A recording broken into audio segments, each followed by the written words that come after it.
I was 9 years old, and it was with my grandmother.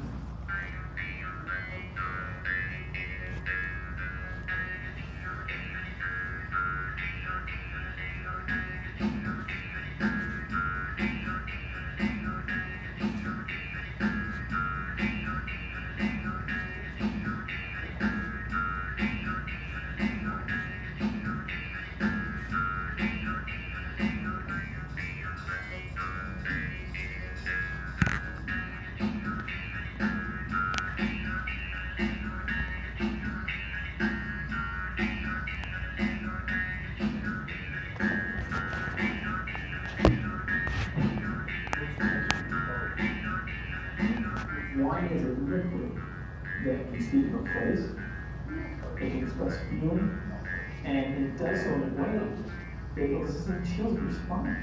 Wine is probably 60 to 70% art. It symbolizes spiritual, either physical, but spiritual transformation.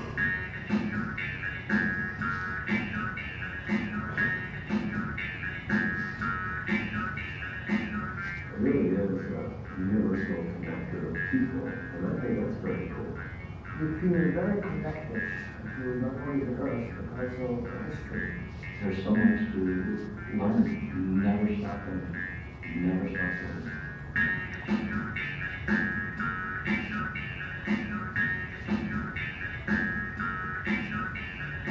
In the human world, beyond water, soil, the sky, and money, there's not many things more common among people passed down through history to connect us than wine. Buying a bottle from the store is easy, but what if the romance of wine had taken you and you wanted to make some of your own?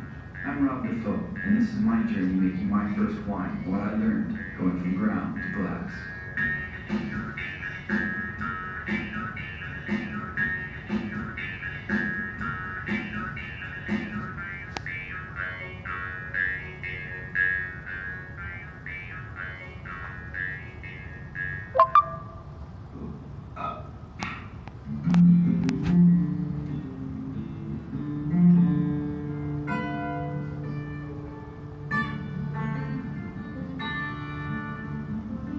I think in humans there's almost an inherited appreciation for wine. Even people who don't drink it seem to respect it in some way. Beyond the basic joy of alcohol, what is it about wine that has captivated people throughout the ages? It's really not quantifiable. It's kind of the unknown, the intrigue, something that's ever changing. It's hard to really grab that one thing. And once you grab it, the next year, it's different.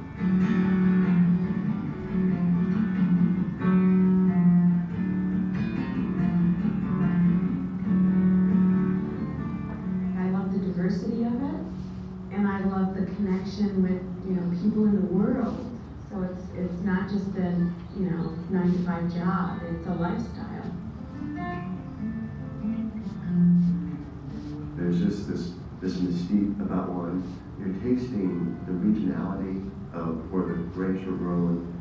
You're tasting somehow the personality of the winemaker, and so you can be sitting in I don't know, Detroit, and kind of get a sense, a feel of someplace in Piedmont, Italy. I actually craft something that wasn't there before I started. I turned water into wine. I do all these weird kind of things to create wine. And when it comes down to it, that wine that I create wouldn't have been there if I wasn't here. So it's real, it's concrete, it's a craft, it's poetic, it's magical, it's like alchemy. And on top of it all, I can wake up and be tasting wine at 9 a.m. in the morning and have a damn good reason for doing it. That reason alone could cause many people to go open a winery. But really, for me, like for many people, the intrigue came from just wanting to do what the adults did. My introduction came at my grandmother's house at a New Year's Eve party. When no one was looking, my mischievous cousin and I stole away some sips of wine and finally a bottle of champagne. The pain of that hangover still haunts me. Years later, after a few choice occasions with friends, a sunset, and a good jug of Carlo Rossi, the so-called romance of wine was becoming apparent. Seeing vineyards and studying the connection of wine to many famous painters and poets had solidified it.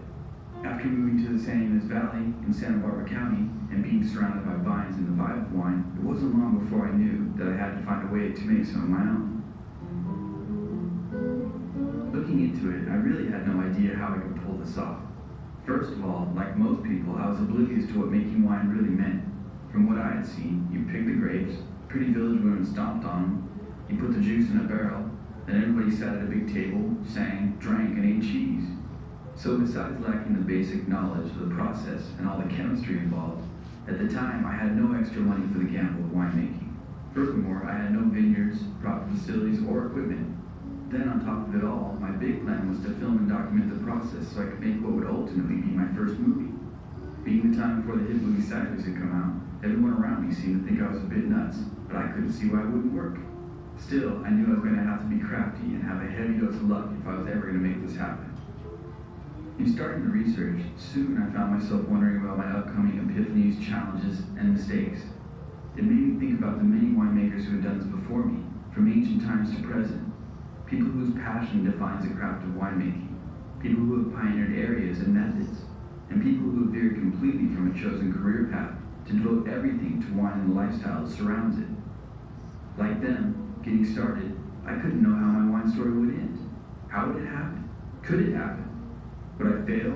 Would I end up with vintage wine goodness, or just some more debt and a bunch of wine vinegar?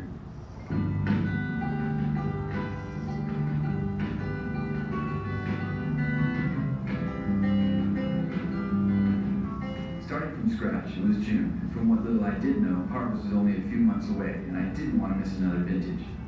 At the time, I really didn't know which type of wine I would try to make, but the pirate in me demanded that it be a red wine. For the amount, I knew I didn't want to make just a few bottles in a small batch in my kitchen. I hoped to make enough to broaden the experience and share with good friends.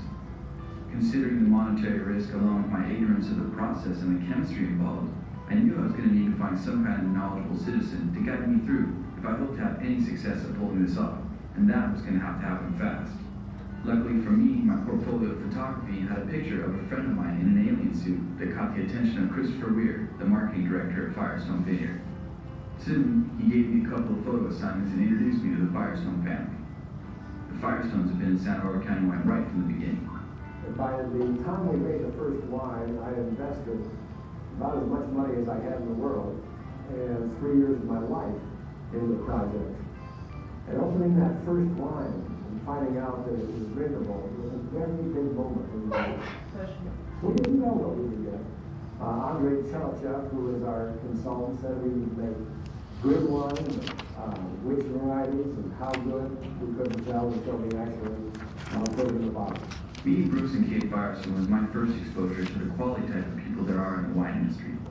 As with many of the wineries I visited, from the top down, they foster a friendly and communal spirit that permeates the whole place. Through the Firestones, I got to meet Chuck Carlson. Wow!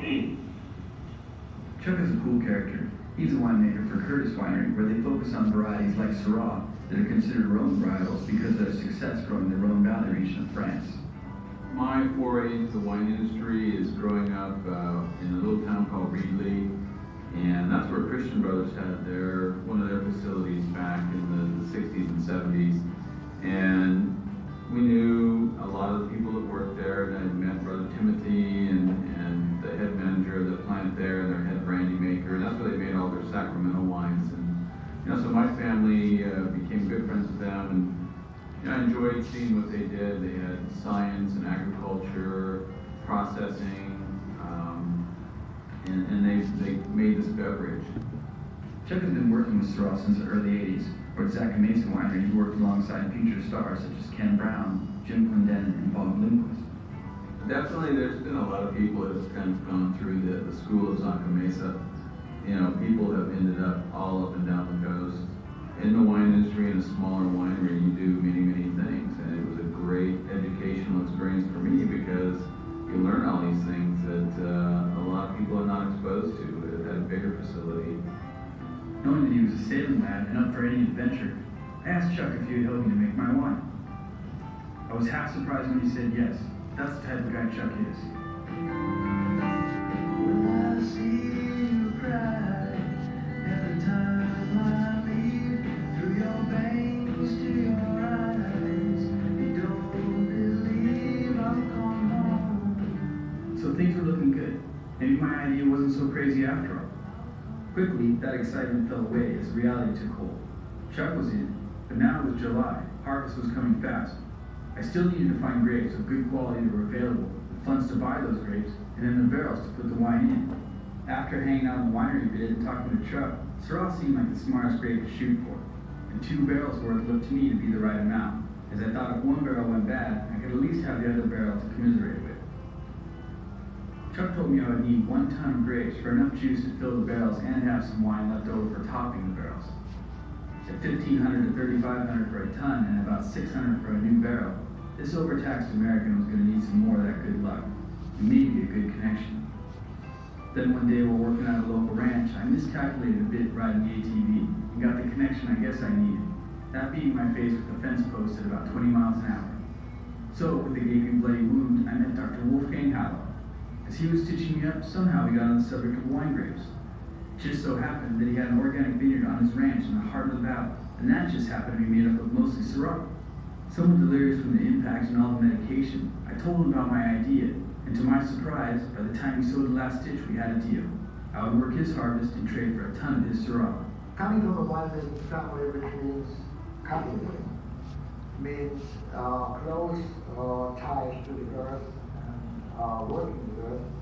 I was looking for a ranch, not originally with the idea of growing grapes. And for many years, I produced vegetables, salads, mostly European specialties, and eventually it became apparent that this ground was so ideal for red grapes that I started to plant.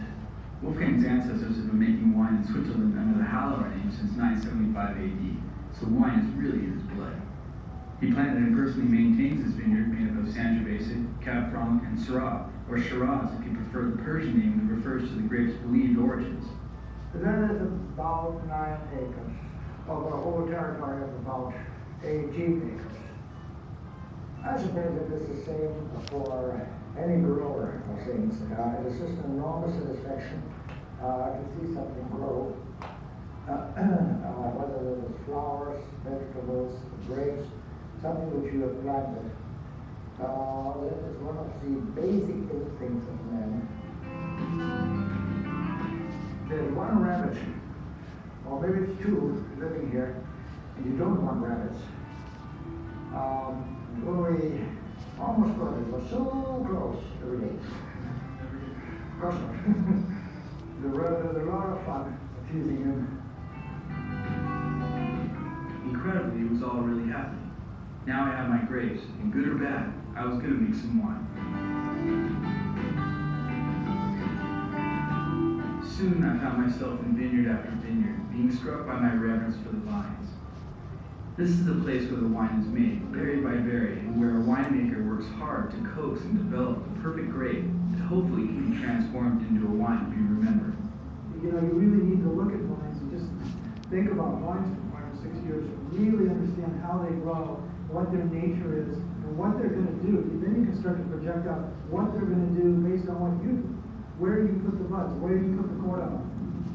So here's this year's wine, right here. This is a flower.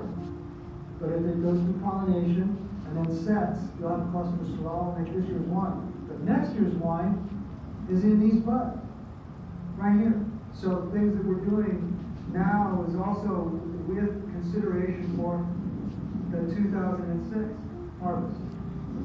Integrating wine growing with a good recipe and cellar winemaking, where you really understand the process start to finish, and you craft it start to finish.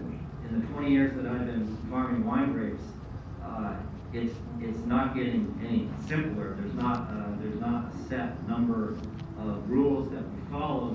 There are just new rules evolving all the time. So every year brings new challenges and new ways of dealing with those challenges. I think we are seeing a tremendous increase in the quality of wine, and that is the result of not only the winemaker's skill and their technique and their manipulation of new techniques, but also manipulation of new techniques in vineyard. For the last 3.5 years at Chemisol, we've been farming with the philosophy of biodynamics, which is basically, organic is just don't do this, don't do that, don't do this. We've adhered to all of that. But to go beyond that is to use philosophy of farming that includes, nothing goes in, nothing goes out. What can we use and reuse here and keep on site? This is 2004 and 2003. So basically, this will eventually get mixed up into piles and let it sit. We hit it with biodynamic preps and let it sit for a couple of years. And you start getting down into these piles, and you gotta smell it. I mean, you start looking and smelling this. That is the awesomest humus you're gonna be able to put back in. And all this is entirely, grape residual. I mean, stuff that would have been just left to rot, but instead put purposefully in the pile and combined with, Rudolf Steiner's philosophies and different herbs and different preps used. It's something that really, really adds back to the vineyard. Very it's an interesting thing, but it didn't evoke for me the sense that the old vines did. And like these gnarled vines, like the 100-year-old Zinfandel vines, that they, in the winter, even before you're seeing them leaf out, they remind me of Jason and his phalanxes of soldiers that sprung from the ground, to support him.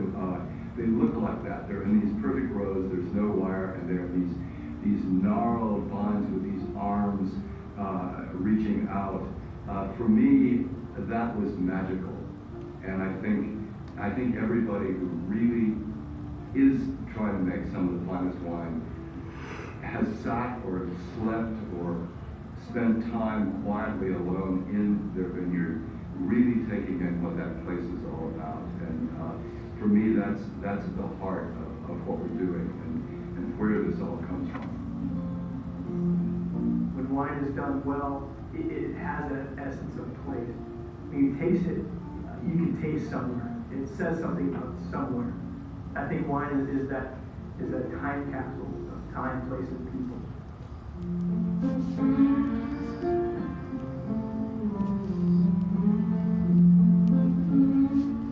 On my first trip to Santa Cruz, I met self-professed alcohol farmer Ryan Beauregard.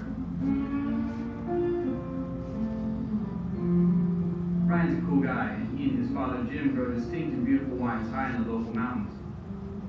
It was on this trip drinking the wines that I started to understand the concept of a wine tasting like where it came from, tasting the place. This revelation completely changed the wine experience for me.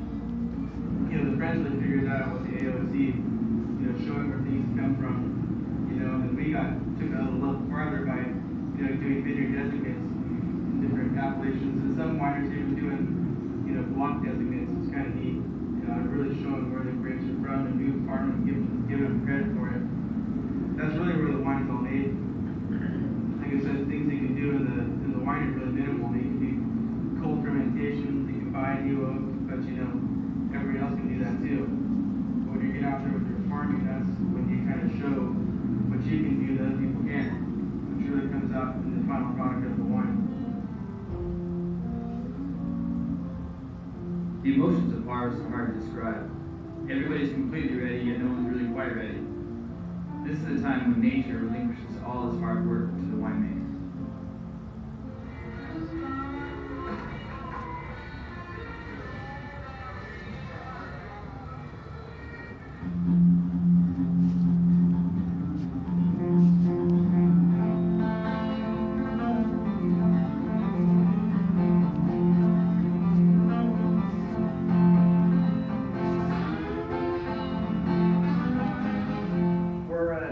Vineyards in the Santa Rita Hills, Santa Barbara County, California.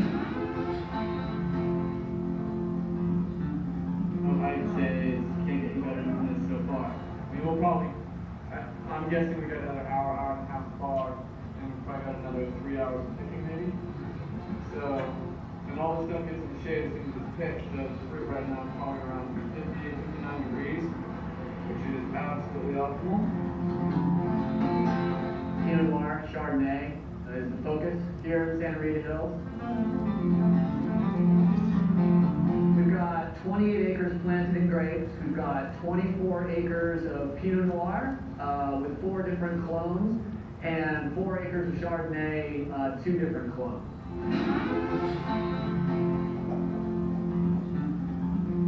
At Quill Pepe, it's definitely a family-run operation. They produce small lots for many top-rated wineries. Besides wine, they grow good vibes, and the wine lifestyle is lived to its fullest.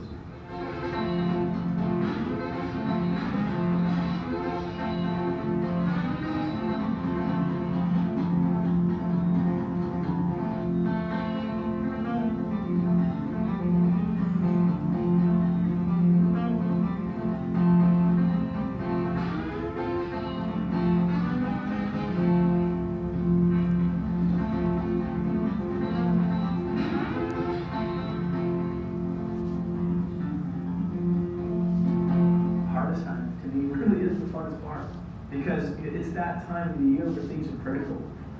We all gear up for it. You know, we prepare for it, we prepare our families, prepare our cellars, we prepare our vineyards, prepare our people. You mentally gear up for it because it's the time. You call it crush. You know, it's sleep deprivation experiment. But you know, you often heard that. And so that to me is if they're better winemaking, it's harvest time. Yeah, it's really showtime. This is when you have your biggest possible impact on what's going on, and it's great harvest. Harvest is an exciting time of year because it's a culmination of all your year's efforts, from pruning to growing the grapes, and then you get to finally decide when to pick it, get it picked, and get it into the winery and smell it fermenting. That's great. Crush is really fun. A lot of times it can be stressful. I kind of dig that. So I usually have family and friends come in from the east, as well as people from all over here in Salt and St. Ines Valley that want to come help with Crush. So it's usually a real fun, festive time, and everybody's really into it. Wolfgang's harvest came and went smoothly, no major issues. It was a great experience, and even though it was hard work, it felt good to finally get my hands dirty. By the end of September, all his grapes were off and delivered. Mine were looking good too, but Chuck thought we could wait a bit longer to let the grapes develop some more balance in their flavor for the style of wine that we were after. Seeds are starting to turn brown, little green streaks are starting to leave. And, flavor's there. It's got nice big full berries, that's for sure. Part of it depends on the water management. If you want to throw a little bit of water on, you may not need it. We'll see. It depends on how hot it gets. Now's when you gotta kind of micromanage everything if you really are looking to get it to that perfect point. The whole vintage comes down to this 1 month window. Day to day, things are changing. Deciding when to pull the grapes off can be a stressful time for all parties involved, and one where the skill of the winemaker really determines the wine's direction. Every vintage is like having a new child. It's so exciting because you never know. There's no recipe. Every vintage is different. So the anticipation of great wines is always there. And then if you get excessive heat like we did in the last vintage, then you have to deal with it. If you get rain, you have to deal with it. The winemaker usually is the one that ends up getting the glory. You look at these people on earth, they're working. You can't. That gives you the potential to make a great wine. Then Mother Nature has to cooperate. If that all works out, you get lucky, you get the bottle wine. You have to rely on Mother Nature and God to be with you, because there are just times when it's not going to work out right. Example, last year, we had an early shatter. That was a hot wind that came just as we had fruit set. So as a result of that, we only got to make 125 cases of our estate Viognier. This year, we got great fruit set everywhere, and we're going to make 1,200 cases of the same wine. Now, go figure that. 1 year later, it's just about fruit set weather.